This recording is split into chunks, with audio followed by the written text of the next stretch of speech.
The Investec Champions Cup is back. I am so excited. I really cannot wait for it to get started. First game up, Stormers versus Bayonne. This is going to be a very interesting game. I was very upset when I saw, if you can see by the thumbnail, it's probably got Sasha Ngomezulu and Mateo Carreras. Both of them aren't playing. I wasn't going to make another thumbnail though, but yeah, no Vika Damien Willemse, no Sasha Feinberg Ngomezulu, no Kobus Reinach. Interesting. I really do believe that the Stormers have a chance in this competition though, so it's quite frustrating to see that those guys aren't playing, but they're probably on a mandatory leave right now. Yeah, I'd like to see them play in some of the other games going forward. But I mean, looking at the team, Stormers have a very strong team. Obviously, I don't think it's their strongest, but it's a very strong team with what they have. So number one, Mchunu, front row Mchunu, JJ Kotze and Edling Fischer.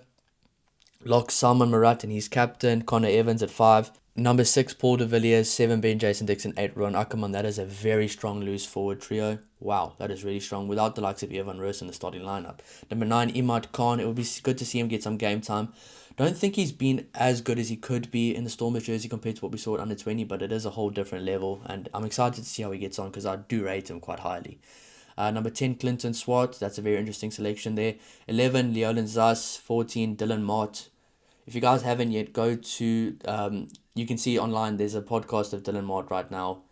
Incredible story that he has. I mean, working in a factory for many years, having to jog to training and rain and amazing story. So it's good to see him. And he scored the winning try last week against Munster. So, wow, what a story. And I'm glad to see him there on the big stage, the biggest club stage in the world. So that's awesome. Number 12, Dan Duplessis. And number 13, Wandisile Similani. And number 15, Warwick Galant. I've really been enjoying how Similani and Warwick Galant are playing together recently, so it's going to be very interesting to see what happens with those guys on the field. In France, though, that's going to be tough. Playing in France against a French team, we know how those fans are. We know how the atmosphere is going to be. It's going to be very tough. I think if the Stormers can get through this game and win, it's a massive, massive statement. On the bench, you have Lucania Vokosela, Ali Vermaak, Sazi Zandi, Andre Smith, JD Schikkeling, Evan Roos, Devo Divanache, and Jonathan Roche. Very strong bench. Just looking at some of the names here. Andre Smith had a great game the last few weeks. JD Schikkeling, one of my favourite lock forwards in South Africa. Evan Roos really will be trying to get in that Springbok team again, and I think he deserves it. Honestly, I do. I think he deserves to get a few caps next year. I'd like to see him, Cameron Hanekom, and Elrich Lowe as a loose trio in one of the games next year. I don't think you really lose much playing those guys. Yes, they're younger, but they're all experienced. They're all incredible players. So the future of the loose forwards in South Africa looks great. Devo Divanache and Jonathan Roche. Devo Divanache has obviously played in Europe before. He knows what the pressure is going to be like. And he's a good guy to bring on as a safety net, especially if Imad Khan struggles, which I don't think he will. All in all, that's a very good Stormers team. Extremely happy to see him. Chunu play his first game for the Stormers.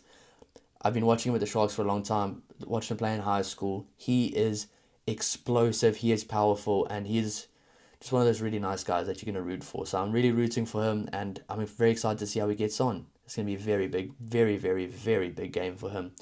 Now on the other side, Bayonne. Now I have to say, I have not watched Bayonne in a while. So most of these players I'm not familiar with. But that's what I'll get familiar with all these players throughout the tournament. So you're going to see I might be struggling to pronounce the words, but we'll just see how we get on. So you got Ignacio Calais, Giudiceli, Fepulai, Garcia Landolino, Lucas Polos, Fischer, Ituria, Lometse, Herschel Yankees, Joris Segons, Victor Hanon, Federico Mori, Jack Tibagain, I hope I said that one right, Tom Spring, Johan Arabi. Then on the bench, you have the likes of Lucas Martin, Swan Corminia, Pascal Cotet, Manex Areseta, Facundo Bosch, Rafael Machesen, Baptiste Tiloles, Arnaud Albenatagari. So guys, I will get better with those names, but I do recognize a few of those names and they do have a strong team.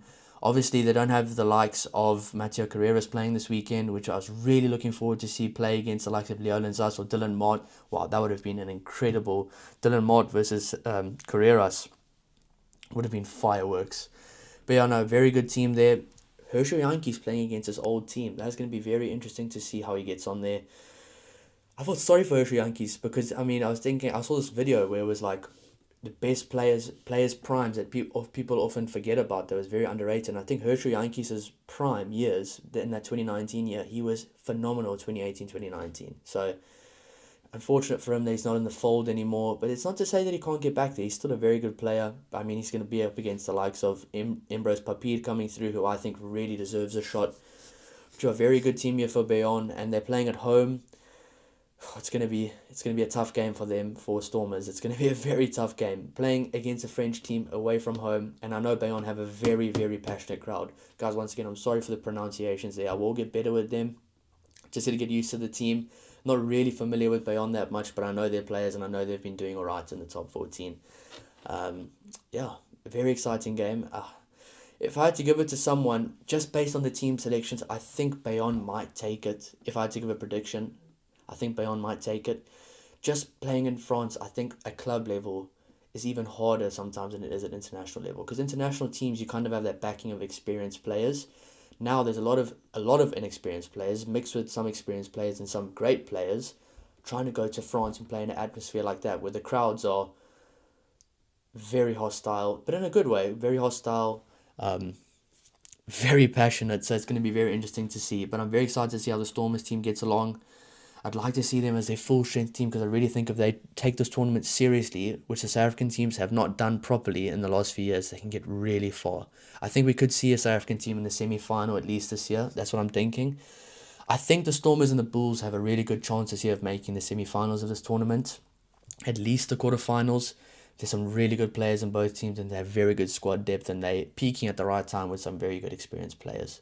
So yeah, guys, I'm very excited to see. I will be doing a review of the game. Then I'll definitely know a lot more of the Bayonne players. No Manu Tuolagi as well, so that was interesting to see. But yeah, very excited to see how Hershey Yankees goes against his old team. Very excited to see how Stormers can go to France. Can they get it done? It's going to be very interesting. I'm very excited, guys. Stay tuned. Cheers.